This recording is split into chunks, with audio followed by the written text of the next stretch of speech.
ஏழையாகட்டும் ஐஸ்வர்யர் யாராகட்டும், நீங்கள் தேவனை விசுவாசித்து அவருடைய கட்டளை கீழ்ப்படையும் போது உங்களை கர்த்தர் வைத்துவார். பேதுரு என்று உங்களுக்கு தெரியும், 12 சீசர்களை பேதுருவை கர்த்தர் தெரிந்து கொண்டார். அவங்களுடைய பிறப்பு வளர்ப்பு எல்லாமே கடலில் தான் வாழ்ந்தார்.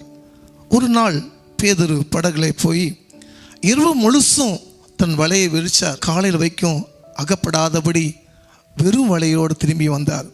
இது இயேசு பார்த்தார். பேதுருவே, நான் காண்பிக்க இடத்துல போய் இந்த இடத்துல நீ போய் இந்த வலையை போடு. அவன் நினச்சிக்கலாம், நீங்கள் யாருங்க? நான் ஒரு மீனவன், ஃபிஷர்மேன்.